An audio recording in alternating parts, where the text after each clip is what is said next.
You know, all throughout my life, I've played a ton of Smash Brothers. So clearly, when a game that kind of falls under the same category, known as platformer fighters, comes along, I get kind of interested and I want to play it.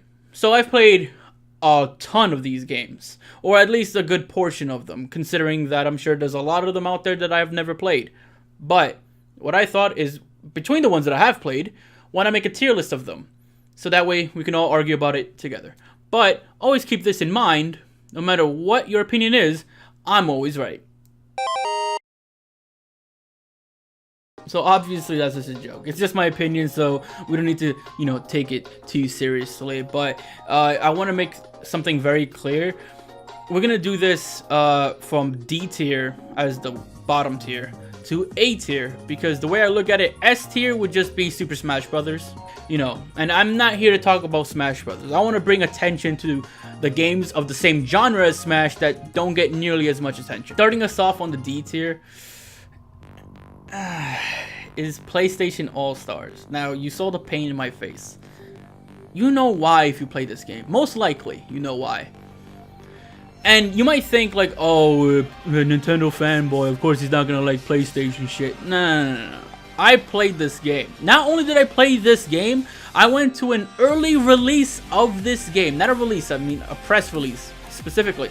I went to a press release for this game. I met the dev team. I even met Jeff Keighley there. The game was ass. They needed a much more solid idea behind the fighting of this game, because it was terrible.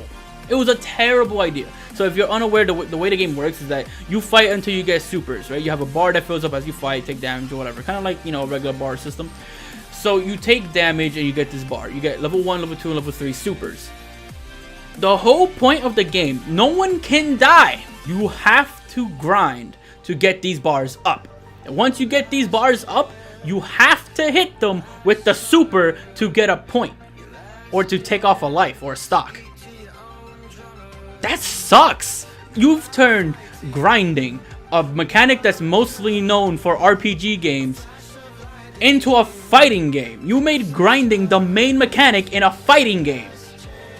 No one finds grinding to be the reason why they play an RPG. That's the part they do to keep up in the RPG.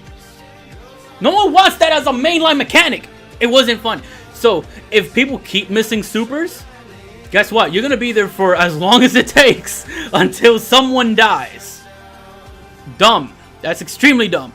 Second, some of the supers, specifically the level 3 supers, the best supers you can get in the game, are broken.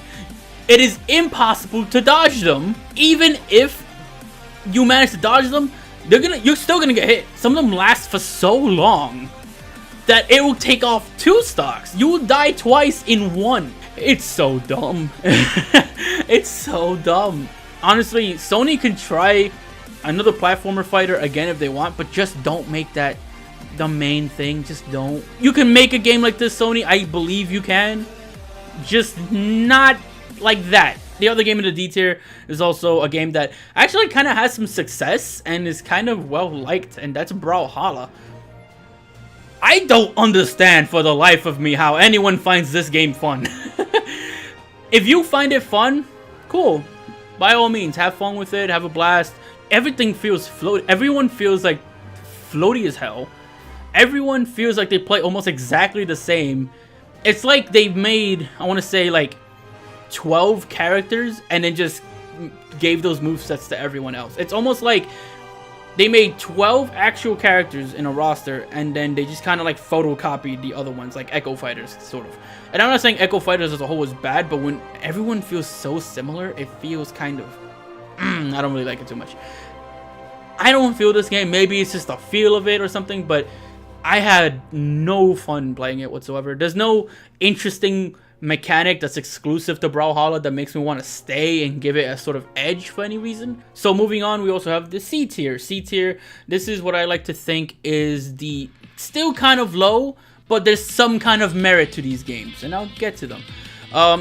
The first one, the one that just barely makes it out of D tier, is Brawl Out. Brawl Out is on Nintendo Switch, so is Brawlhalla, by the way. But Brawl Out has a lot of problems. Brawl Out feels very unpolished. There's an interesting mechanic, which is why I put it in C tier instead of D, where you kind of have like this sort of air brake. Now, what's an air brake? I don't think they really call it an air brake in the game itself. I forgot what the actual mechanic is called. You have this bar, and in this bar, it fills up. Once it's filled, you can press, I think it's both of the triggers at the same time. And no matter how hard you get hit and how fast you're flying, if you press them, you stop all momentum immediately. That is basically a way to save your own life. Oh, I just got spiked, air brake. I'm not moving anymore. I get to recover just fine. I think that's an interesting mechanic. It's an okay game. It's, you know, not my choice to play. I bought it on the Switch. When it released, it was practically the only platformer fighter, so I just kind of bought it. And I played it for a little while, and it really wasn't that bad. I know they also have some guest characters in there as well, but that doesn't really add to the game, unfortunately, to me. That just kind of says, like, okay, we have them, so what? But it was okay. It was really unpolished. It felt like they needed to put more time into it. It feels almost like an early access game. This game is also going to be the last game of the C tier. And unfortunately, this game has been discontinued. And that's Icons Combat Arena. Icons, I got to play it before it was taken down. But Icons was composed, or I guess its development team was composed of people who used to play Super Smash Bros. Melee competitively and didn't like where Smash was headed, so instead they developed their own game that basically catered and played like Melee. What makes me like Icons more than the previous 3 games is the fact that Icons looks cool. It looks really nice. It has a sort of like Blizzard Entertainment Overwatch art style to it, so I like the art style, but there's a lot of problems with it, and there's a problem so bad that it immediately made me put it this low. That for some strange reason, the development team thought it would be a good idea to give this game, I think, what, like a 5 to 7 frame delay in everything. Why the fuck did you do that? Makes no sense. Why would anyone purposely put frame delay in your control? That's insane. No one should do that. Why would you do that? And then the other thing that made this game kind of not as good in my book, a good portion of the character roster, it was only like, I want to say somewhere around 8 characters. I want to say like half of them, or maybe even more than half, was basically just Super Smash Bros. Clones. You had a character that was basically Fox, you had a character that was basically Ganondorf, you had a character that was basically Captain Falcon. Why? This was your chance to make a completely original game, and you just went by the books and copied characters. And, you know, Icons Combat Arena was a free-to-play game like Brawlhalla, actually.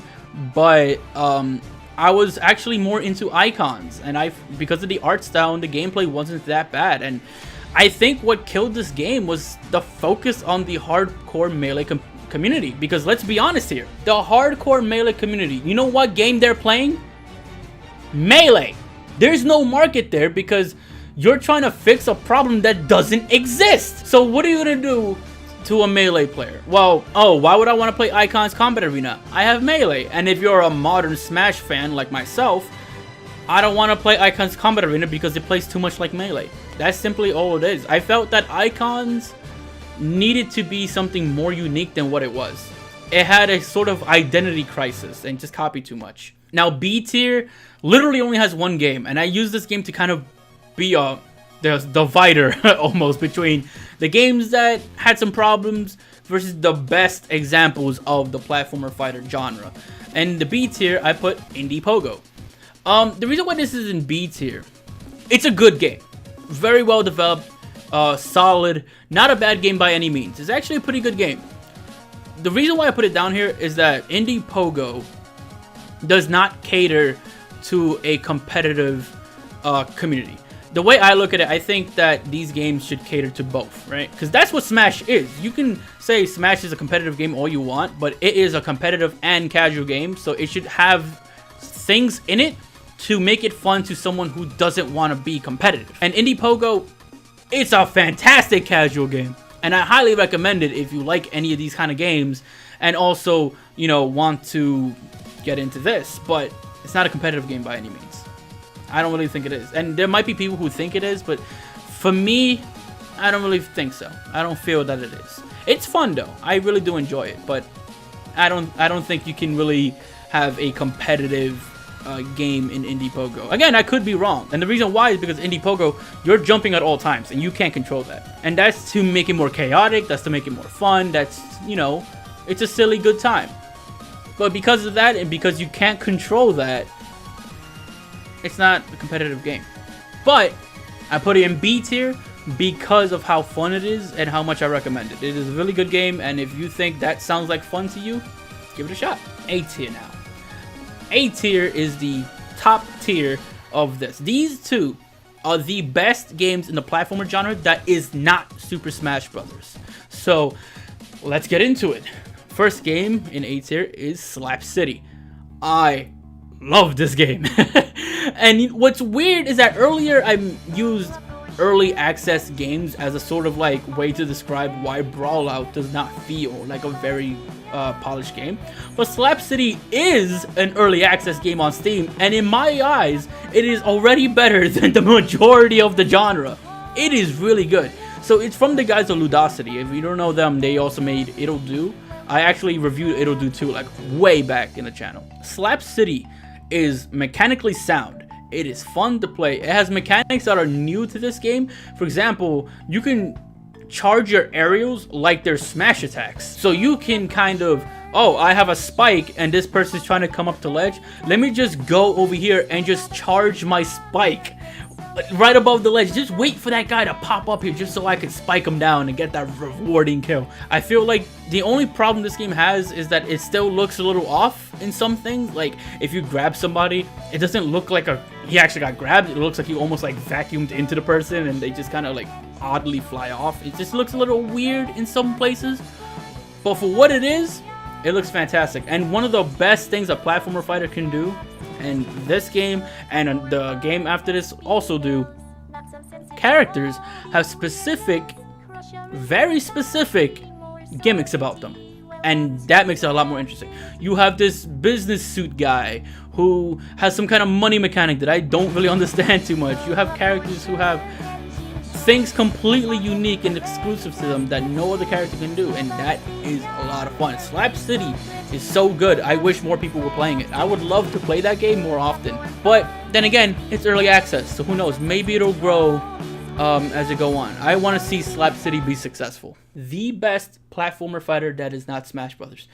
If you guys are aware of this game and you noticed, hey, he hasn't said this game yet, chances are you know which game I'm talking about. That game is Rivals of Aether. Dan Fornes, I hope I said his name right, but Dan, he did some good stuff with this game. I really like this game, and this game feels like a Smash Brothers game. Like, it has the polish to a T. It feels like if you go from Smash Brothers to Rivals of Aether, for the most part, other than slight differences, it feels almost one-to-one. It is exactly the same in terms of polish. It is really good. And just like Slap City, characters have their own interesting mechanics. Characters don't feel like copies from Smash Brothers. Hell, some characters have moves that basically are kind of copies from Smash characters, but their overall moveset and overall how the character acts like, there's not a single character in Rivals of Aether that I can think of off the top of my head that is exactly like a character from Smash Brothers. They might have moves that are similar, but that's really the end of it. This game is so good.